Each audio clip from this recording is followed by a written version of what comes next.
Well, we took a couple days off because it's been cold and windy here, and we should be tougher than this because we're from North Dakota, but we're not.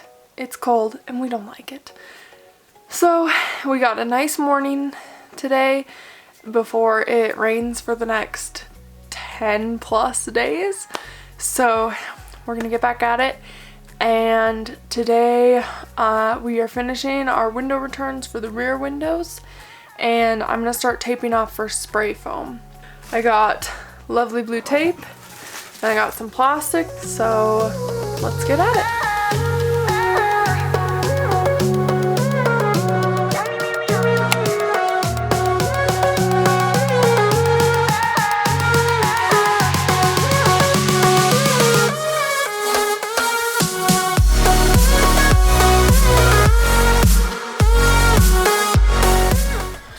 Well, we finally got the back two window returns done. So, Maddie is taping over here. Almost done. Quite a bit of taping to do. I have this rubber part, these three things, and then this part. And then I'm done, right? I think so. I think so. Alright, we've got everything sealed off, ready for spray foam. Blackhawk rerouted the lights for our license plate, so that's done. What's next? I just gotta clean up and a couple finishing touches on stuff. It is chilly in May, but we got the little heater set up and we are finishing kind of the last things we got to do before we can spray foam. And what we got here is some Thinsulate. This is the same stuff that's in my jacket and gloves and all that. But we're taking this and we're gonna wrap it around all the assemblies and wire connections and lights and stuff we don't want enclosed in spray foam. That way we still get a little bit of insulation, and if something ever happens we can still access it if need be to fix it. So we are going to open this up and start installing that. Shouldn't take too long, and then got to do a little wire management, and then we're getting pretty close for spray foam.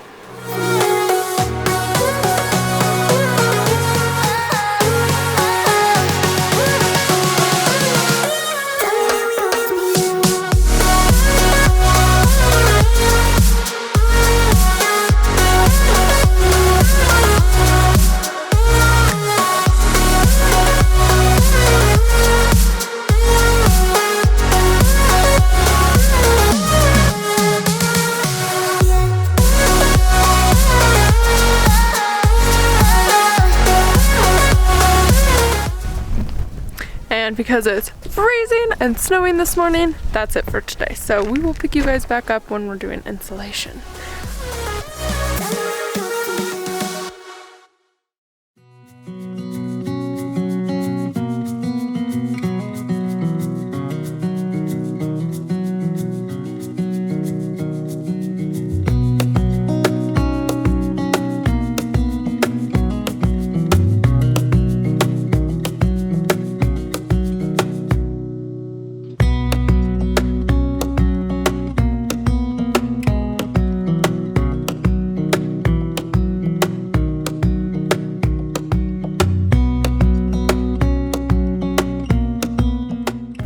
Well guys, we had a good breakfast.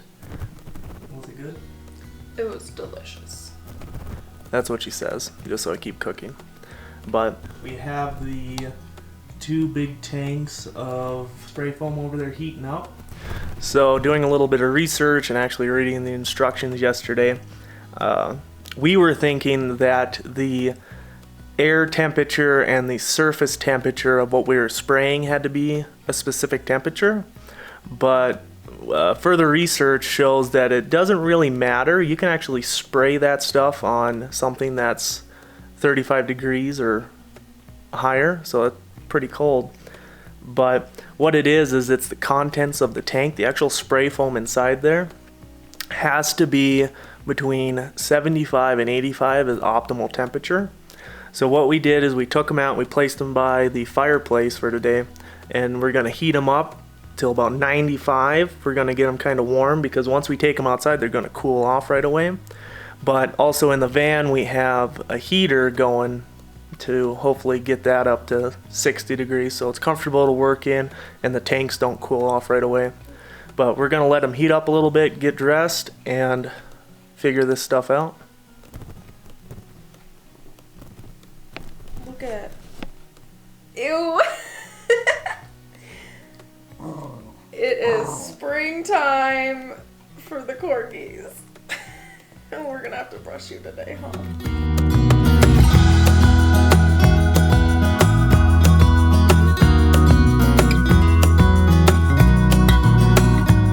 So we got everything heated up. The tanks are in the van. We got a little space heater on them to hopefully keep them above 75. We're just setting the gun up now. So, what is it? Do as we say, but don't do as we do. Do as we say, not as we do. We have our PPE gloves and work clothes on. And we couldn't find a face mask when we went to town yesterday. But I got my nice shamrock 4-leaf clover one. So we're just going to play it safe. And if the gases get to us, we're going to take a break. But because of the shortage in masks, it affected van building all over the world. I don't know about that. We just don't have the proper respirator masks that you're supposed to be using for these. We just have some fabric ones that were made for us. So we're just working with what we've got. But if you're gonna do this, just probably try and do it with the proper PPE. That's all we're gonna say. Right now we're just setting the gun up. They give you a little petroleum jelly, and what is that to do is to put it in the gun. So when you stop for more than 30 seconds, the foam will harden from the air and the moisture. So if you put it in here, it's not going to harden in the gun. That way, once it hardens in the gun, then you'll SOL. So you put a little bit in there, and then... Also keep in mind that this is his first time doing this. So we're going off of thorough research. As in YouTube videos. So click the tip in. I heard 2 clicks. So, and then next painting your car. We'll see how it goes.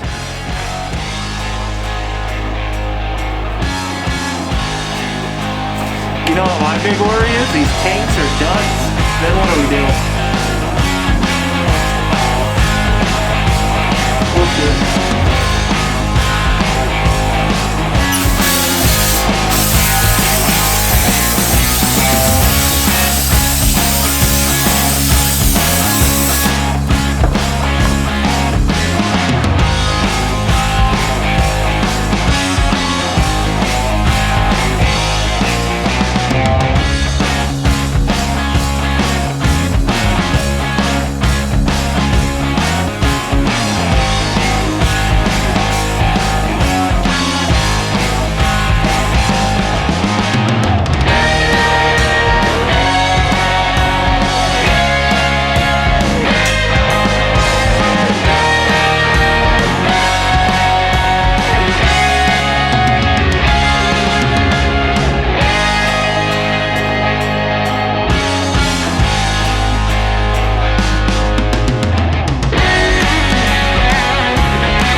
That's everything.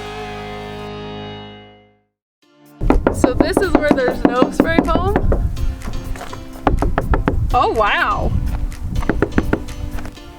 Ready for lunch? I'm hungry. This is why everyone in the videos wears hazmat suits. It's all over my good sweatshirt. It's a vintage sweatshirt.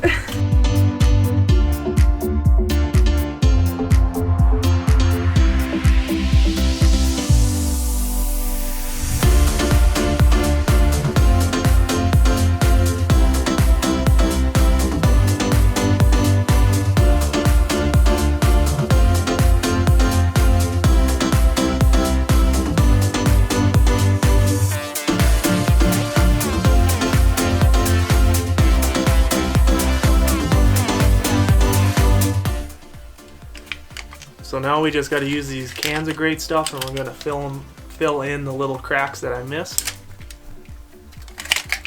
What's my job? Why did you? You can be the shaker. What? The shaker? Yep, you have to shake that for 45 seconds. You're fine.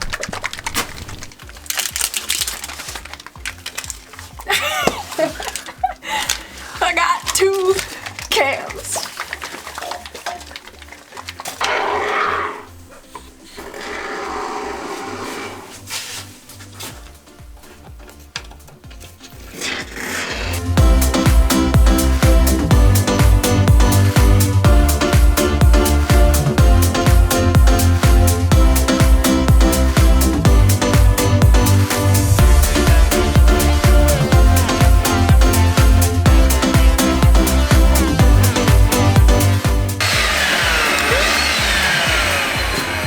This for me?